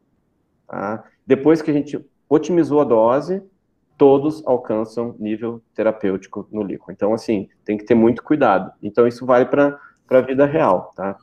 Então, acho que intermitente antes da 5ª dose, tá? Em bomba, 24 horas. Quando eu falo 5ª dose, é de 12 em 12 horas, tá bom? Então, já completado 48 horas de tratamento. Em bomba, 24 horas você já pode fazer a dosagem. E o cálculo da área abaixo da curva fica tranquilo, né, pela área abaixo da curva, considerando infusão contínua, e intermitente você estima, né, então você estima que, conforme a concentração de vale, você vai ter uma área abaixo da curva, que, por exemplo, para tratar uma pneumonia, eles colocam 400, para erradicação microbiológica, 800. Eu não consigo chegar em 800 de área abaixo da curva sem ter risco de nefrotoxicidade para o meu paciente. Isso é, na minha vida inteira, impossível. Custo da vancocinemia. A melhor resposta em medicina é, depende, tá? Depende quem faz e como faz, tá? Se você for depender de laboratório externo, veja, quando eles vão fazer a vancocinemia, eles abrem o kit, faz o controle interno, faz o controle e faz a dosagem. De cara aí já vai sair uns 70, 80 reais no mínimo, tá? Para você fazer a dosagem, no mínimo. Geralmente você vai pedir uma dosagem de laboratório privado, vai custar 150, 200 reais. Daí você vai falar, não vou fazer porque é muito caro. Agora, se você faz dentro do seu hospital, daí você tem que ter um sistema que ele é por cromatografia, então tem o da Johnson & Johnson, tem o da Siemens, tem que ir lá ver a marca, né? Porque o laboratório vai perguntar e fala assim, eu não faço. Aí você vai dar uma xeretada lá no painel e olha lá que tem, às vezes, VAN, e tem lá GEM ou AMI, né, daí fala, dosa amicacina, dosa gentamicina e dosa vancomicina. Então, você tem que ir lá dar uma xeretada no laboratório, porque às vezes, né, o bioquímico está tão na rotina e fala, não, isso aqui não dosa, isso aqui não tem. E aí você comprando o kit, né, e se você tem um volume grande, né, chega a custar 10 reais, 15 reais cada exame. Porque daí você faz um controle no dia, né, o controle interno, e você roda todas as vancocinemias, daí você pode até fazer assim, vancocinemia a rodo no seu hospital, porque vai sair muito barato. Então, depende do volume que você faz. Agora, se você abre para fazer um paciente no dia, acaba ficando relativamente caro. No nosso hospital, cada dosagem custa em torno de 70 reais, tá bom? Porque o nosso laboratório, ele está terceirizado. Então, tem um custo agregado, mas mesmo assim é o custo padrão. Pergunta que acabou de chegar aqui do Lucas. Ele pergunta como que vocês fazem a incorporação de novos antimicrobianos na instituição e quais são as perspectivas para cefalosporinas de sexta geração, por exemplo, e vou também ir além e falar da plasmicina, né? Como é que a gente está de novos antibióticos aqui no Brasil?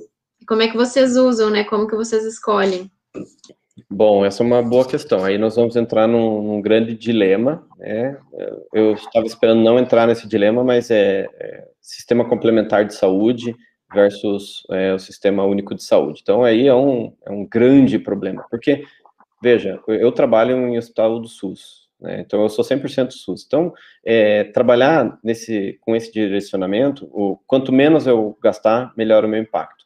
Se eu quero investir e gastar mais, eu preciso justificar. E como é que eu justifico isso? Dizer que é melhor não é suficiente. Você tem que mostrar custo-efetividade, custo-benefício ou custo-minimização. Então, custo-minimização, o que é? Desfecho é igual e o gasto é menor, eu vou gastar o que é menos. Desfecho é melhor, aí o gasto é maior, eu vou ter que provar que gastar mais vale a pena. Tá? Como é que eu faço isso? Quanto custa uma diálise? Polimixina, quanto percentual que vai para diálise? Quanto tempo de diálise que faz? Aí você faz um cálculo, você faz simulação, você faz uma coisa chamada break-even, ponto de corte. E aí você chega à conclusão de que polimixina, hoje, custando lá 200 reais, porque aumentou o preço devido ao alto consumo, considerando o custo com nefrotoxicidade, eu vou dizer para você, no meu hospital, se um novo antibiótico substituir a polimixina por 600 reais a dose, no caso por dia, eu troco na hora. Eu faço, não é esse valor, tá? Isso aqui é uma simulação da minha cabeça agora, tá? Não é esse valor. Mas você precisa fazer esse tipo de análise. Aí você joga isso na mesa do administrador e fala, ó, nós vamos economizar. E aí você mostra isso depois na prática, né, e você pode padronizar uma medicação. Agora, simplesmente dizer que é melhor, que faz menos nefrotoxicidade, eu entendo que o ideal seria a gente fazer o melhor para o hospital. Só que, se o meu programa de stewardship, lá no final, me der um rombo no hospital, né, o que vai acontecer? O hospital precisa se manter, ele precisa pelo menos empatar, né, ele não precisa ganhar dinheiro, o hospital do SUS não precisa ganhar dinheiro, ele tem que se manter, ele tem que empatar nas contas, ele não pode dar prejuízo, senão ele vai fechar, senão a gente vai parar de atender as pessoas. tem uma questão social muito importante, não é simplesmente econômica por dinheiro, tem toda essa questão, é fundamental. Então, eu preciso empatar a minha conta.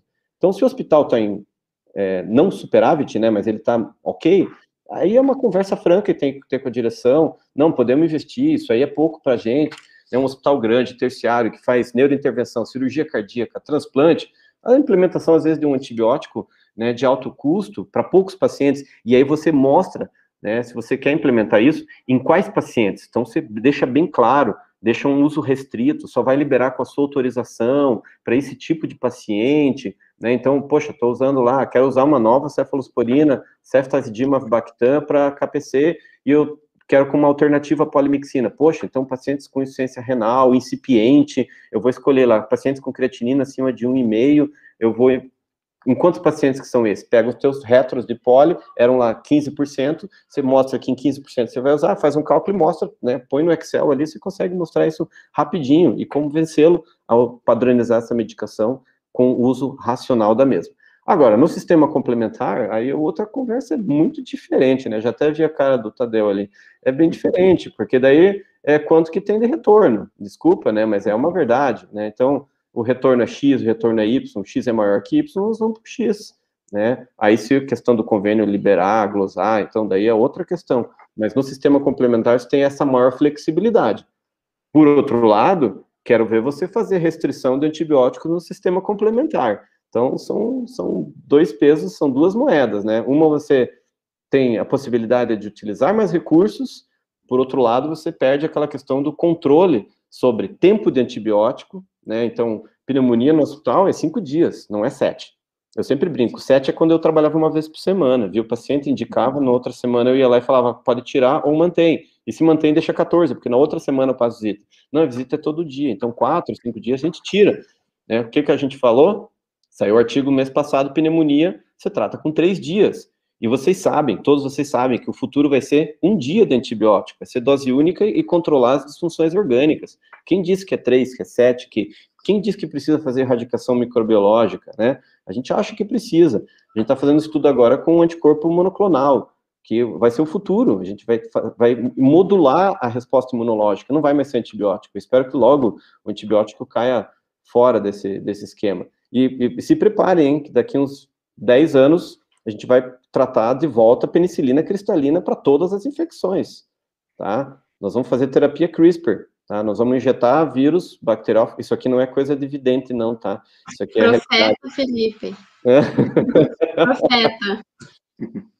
A gente vai fazer mutação nas bactérias, a gente vai botar um vírus, ela vai cortar o gene KPC lá, né, da Klebsiella, tá? E nós vamos voltar a dar amox com clavulanato, quiser usar uma cefalosporina de segunda geração, pena que não dá para dar ampicilina, né, porque é resistência intrínseca. Mas se você quiser, pode cortar o gene da ampicê lá, né, cortar a resistência, e ela pode ser sensível à penicilina cristalina de volta, tá bom? Dá para fazer isso.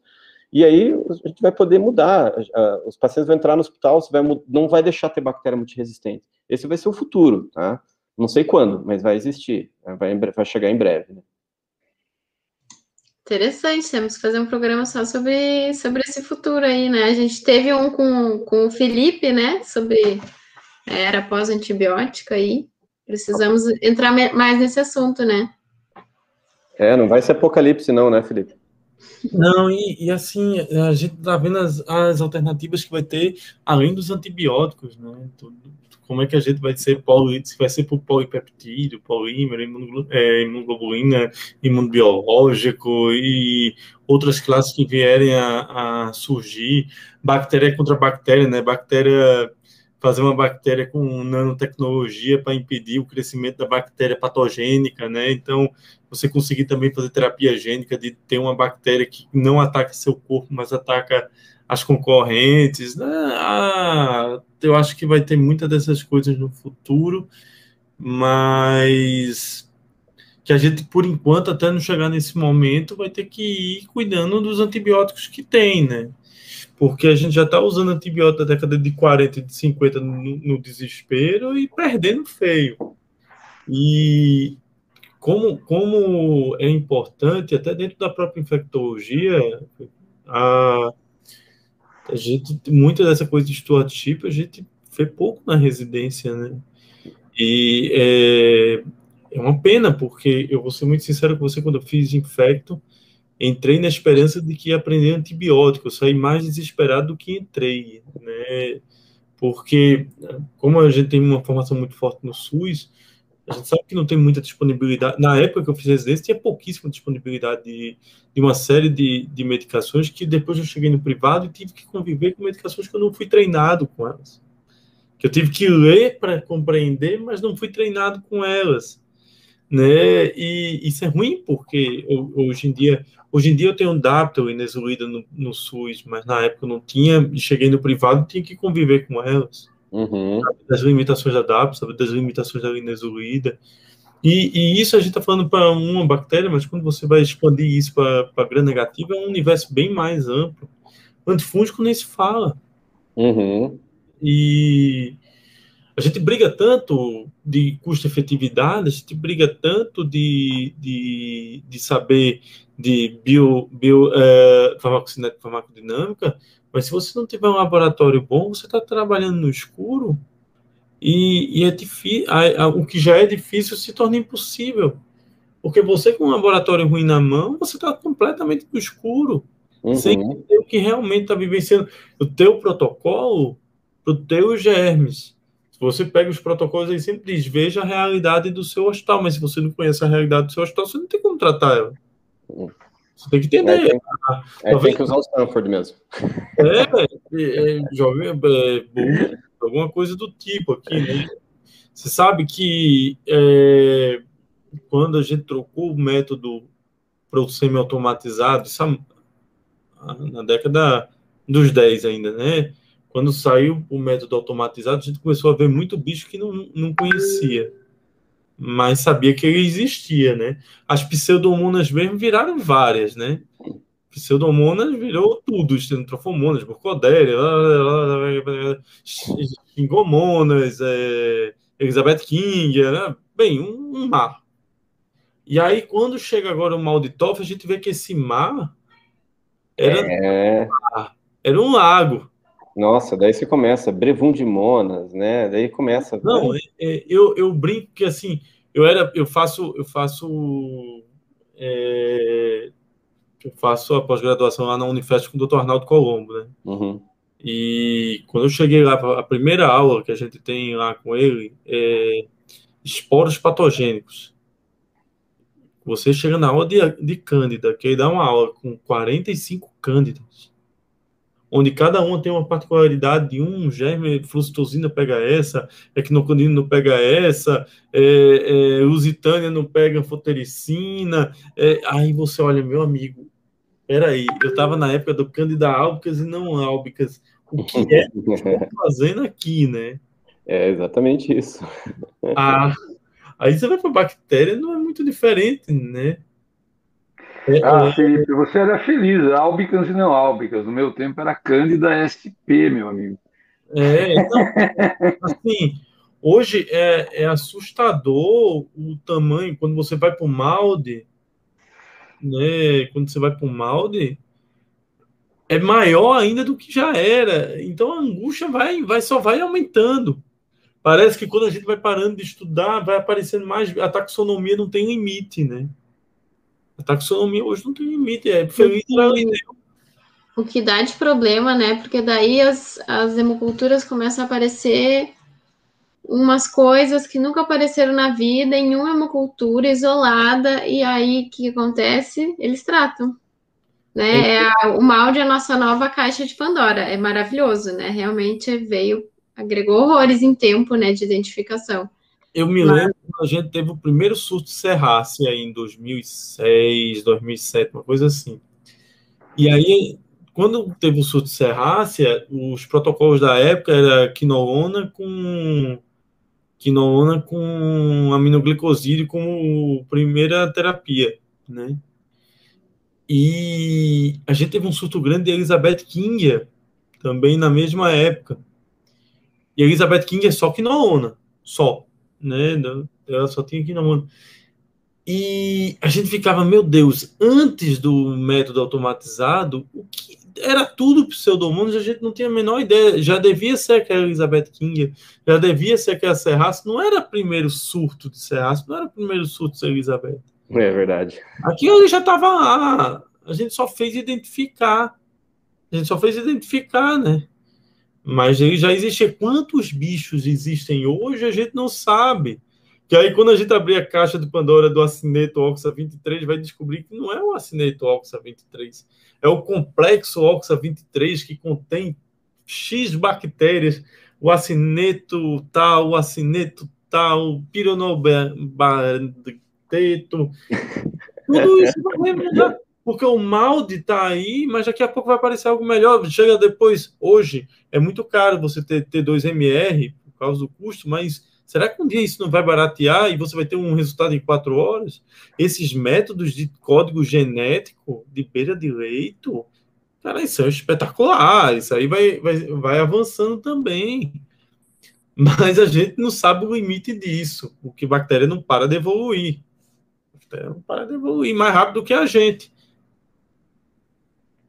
Mas acho que a gente tem que correr atrás disso, né? Então, faz parte. Saber todos os micro-organismos realmente é impossível.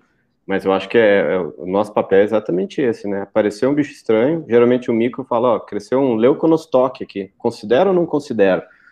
E aí você tem que estar afiado, né? O que é o leuconostoque? Que bactéria que é?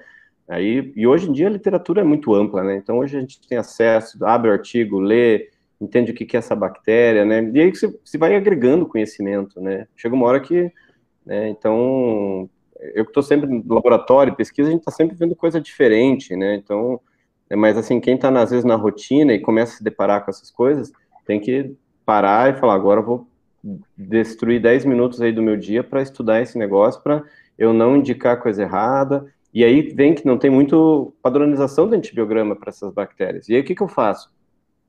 Aí é um grande dilema. E aí esse é o momento, né, que você fala para o micro e fala, testa esse tipo de cartão ou faz no disco e eu vou interpretar e ver o que eu faço depois.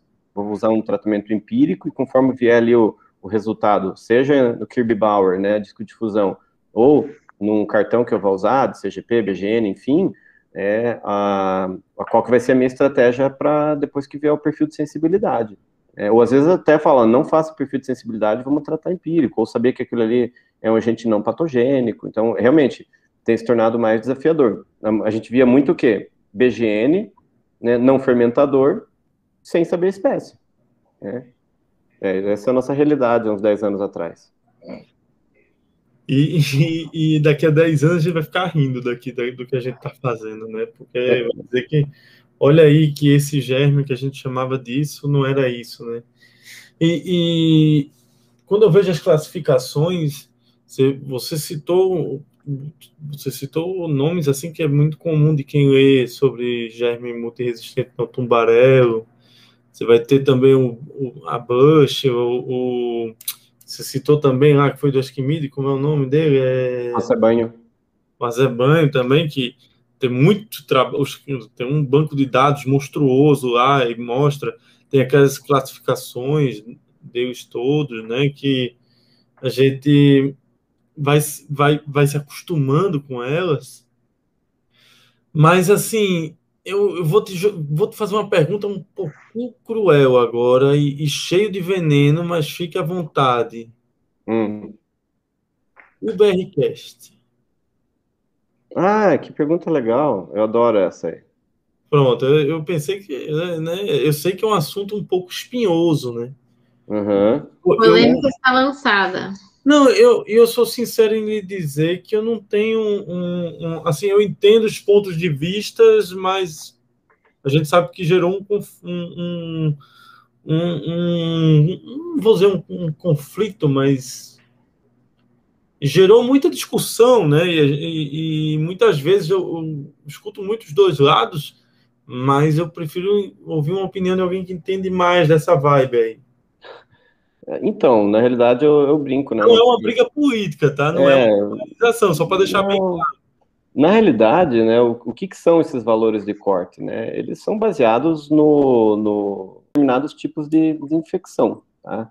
Então, quando você fala nos valores de corte, muitos deles, eles são parecidos porque eles se utilizam, né, de mesmas referências, onde falam lá que se eu tenho uma bactéria com uma concentração inibitória de 1, eu tenho resposta terapêutica, de 2 tenho, de 4 fica menor de 80% e de 8 fica 20%. Então, eu sei que 8 é resistente, 4 é intermediário. Por que 4 é intermediário? Porque se eu otimizar minha dose, eu consigo ter terapêutica. E aí que vem a grande questão, né, o Eucast, ele é categórico, né, então não vamos orientar aqui, fazer arte-ciência, né, e 4 vamos considerar como não suscetível, porque aqui você tem uma chance de errar.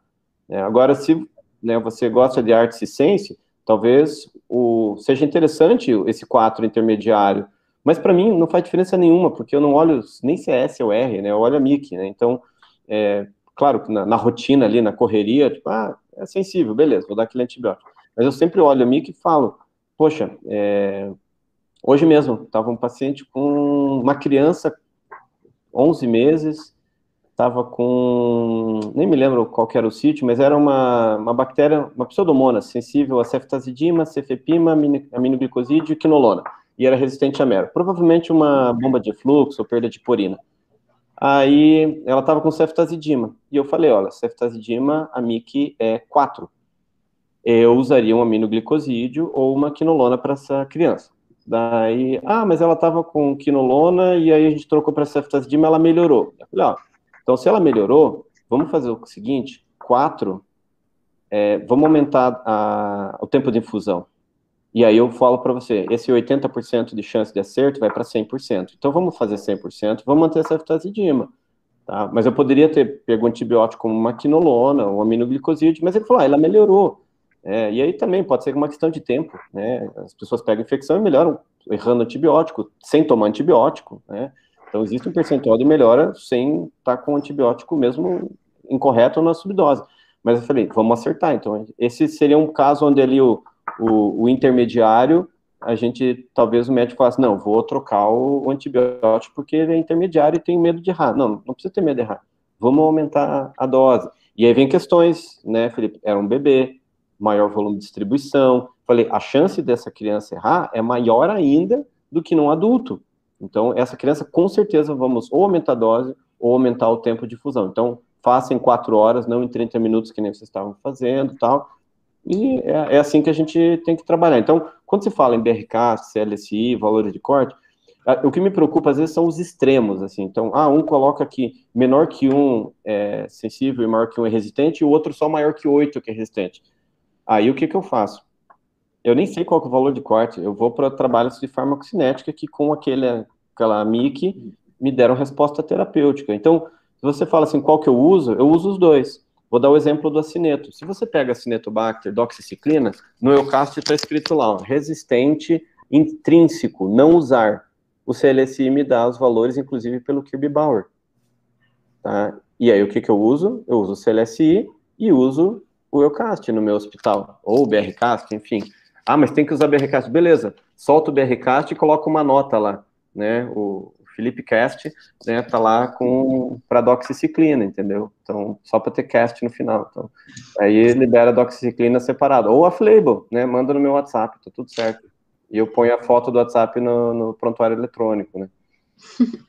Só para a gente encerrar, que a gente já passou aqui um pouquinho do tempo, mas eu gostei muito que o Felipe, né, entrou nesse assunto.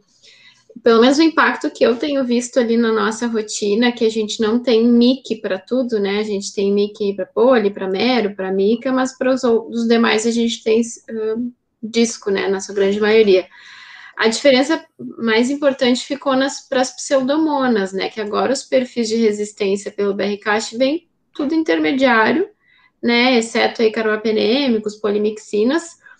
E assim, discutindo ali com o pessoal, até com o infecto ali do time, a gente chegou à conclusão de que o intuito era realmente forçar a usar doses mais altas, que na realidade já são as doses que a gente usa, né, de ceftazidima, cefepime, pipetazo, fazer infusão estendida já é uma prática, né, e esse novo intermediário não é mais um intermediário limbo, né, ele é o sensível, dose aumentada.